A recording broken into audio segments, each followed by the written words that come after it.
Bonjour, aujourd'hui, écoutez-moi bien, je vais parler de la délivrance de l'alcool.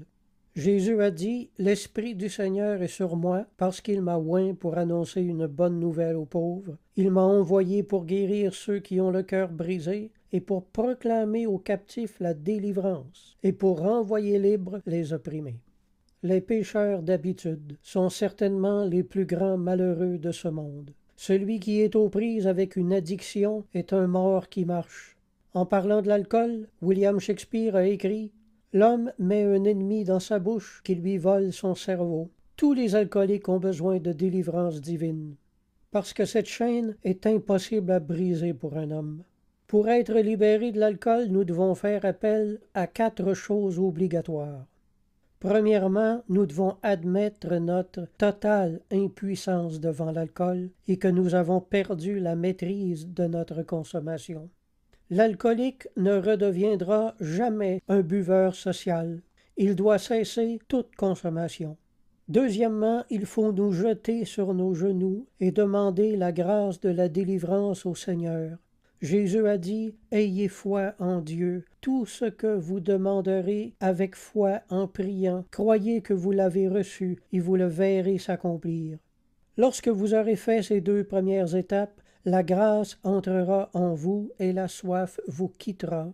Troisièmement, il vous faut être libéré de votre passé.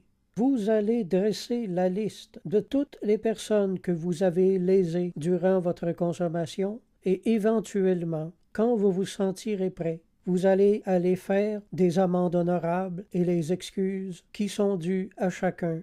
De cette façon, vous libérerez votre conscience du fardeau qui pèse sur elle.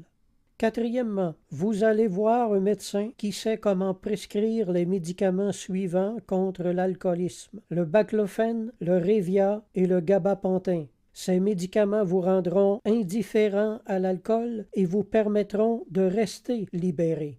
La Bible dit « Soyez sobre, veillez, votre adversaire le diable rôde comme un lion rugissant, cherchant qui il dévorera. » Résistez-lui avec une foi ferme, sachant que les mêmes souffrances sont imposées à vos frères dans le monde.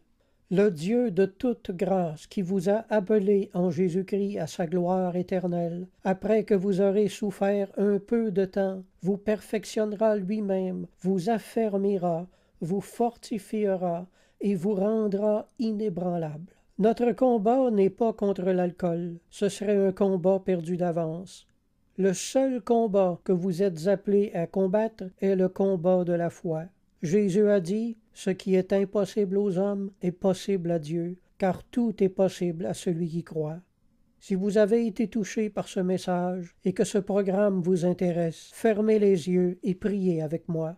Jésus, je suis Lazare dans son tombeau. Seule ta puissance peut me rendre la vie et la liberté. Pardonne-moi tous mes égarements. Efface tous mes péchés. Je t'accepte aujourd'hui comme Seigneur et Sauveur. Libère-moi de la tyrannie de l'alcool, afin que je vive en accomplissant ta volonté à chaque jour. Amen. Je vous encourage à vous procurer une Bible et à retourner à l'Église. Si vous avez des questions, mon adresse courriel est jocelyn041a@hotmail.fr. Alors je vous dis à la prochaine, gardez la foi et la foi vous gardera.